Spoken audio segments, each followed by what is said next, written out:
And I spoke to kind of Raj and Fabian, and they were like, you know, for this to really work, we're going to need you to kind of be on it kind of full time. And that's when it just switched. And I was like, this is something that I really want to do. Yeah. And this is something that I really believe in.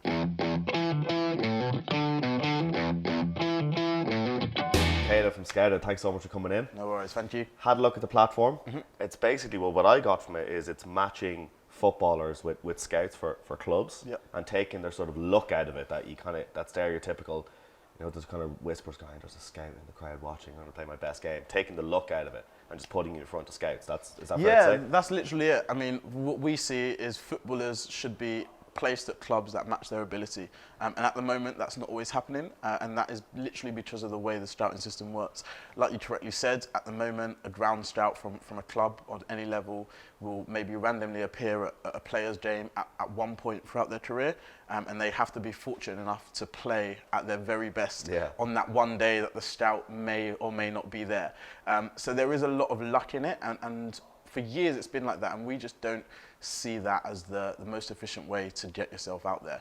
So like you said, it really is being able to showcase your talent at any time for a scout to come on and look at them and look at your videos throughout his experience. Yeah, so you create, it's like just a social, it's a platform, so you have a profile on it? Yeah. What, videos of you playing? Yeah, literally. So as a player, if I was to come on, I'd create a detailed profile, and that's really the most important thing for us, because it enables our scouts and clubs to filter and search for players that they're really after. So if you were to go on, you could go on and you could put your age, your position, your height, your playing style, a load of key traits that scouts would then be able to search for and filter. Okay. So if I was a scout and I needed 13-year-olds in and around Chelsea, I could punch in those stats, and you need to be a centre back and over 6 foot, which you'd be surprised at how many 6 foot 13-year-olds there are running around. I'd be able to punch those stats in, and it would come up kind of with a list of all these profiles. And then, the profiles would be loaded with content such as a main highlight video, and then additional videos in supporting categories, maybe set piece, work rate off the ball, to really give you a holistic view of that player. Yeah, it's funny, you do see, it's really rare, right? But you do see like videos being shared on Facebook or Instagram, maybe, of like a kid who's like 9 with his crazy super talent. So you're just making that more visible. Yeah, don't get me wrong, we're not doing anything crazy. It's really a simple concept, and we always sell it as a simple concept, because it really is allowing people to showcase their talent on a wider spread than they currently are. I mean, it's 2019, we're living in a world where technology is ruling everything, and why would we not use it to improve a system that is definitely currently flawed? So that's what we see. We even at the moment, it's funny you say that, even before we launched kind of our social media stuff, we were receiving, my emails and direct messages were inundated with videos from people literally across the world. I had players from Africa, players across Europe, players in the Middle East sending me all these videos of themselves. Cool. And there's so much talent out there that if we stick to the way that scouts currently recruit, they'll never be seen. It's interesting, because I've always been convinced that there's just thousands and thousands of players. There's probably some player in Brazil now that no one will ever see, who lives in a favela in Brazil, that could play. It's 100%. It's like, I remember when I was younger and I watched the Olympics, and Usain Bolt set all the records. And I was always a bit of a controversial kid. I was always playing devil's advocate. Someone would say something, I'd be like, well, that was me. So when Usain Bolt ran the 9.68, whatever it was, and everyone was like, it's the world's fastest man. That really bothered me a little bit. And it's like, is he the world's fastest man, or is he the world's fastest man that we have access to? Is there a kid out there in Africa, in anywhere, in Europe, anywhere, with no training, no whatever, just running a ridiculous time that no one has got access to? And that's kind of the similar thing that we're trying to say in here. Is this the best crop of talent that we have, or are there players out there that just haven't been seen yet? So what way does it work? Let's say a scout for Man United or Chelsea or Man City sees someone on the platform and go, right, they've got skills, they're over 6 foot, I like the way they play, exactly what I'm looking for. What's the next step from the club?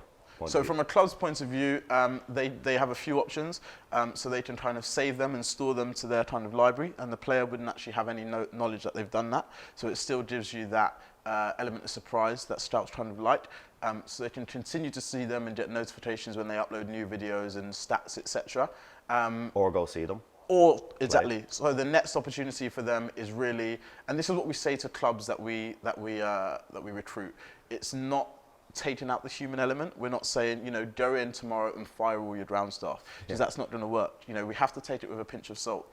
What this is doing now is bridging the gap between players and clubs. So once that gap's bridged, the scouts still need to use their skills and their expertise to now go and see the player and see some things that maybe can't be captured on footage. You know, see what he's like with his teammates, see how hard he really works off the ball, see his communication style maybe. So what it is doing is that it's bringing that initial connection.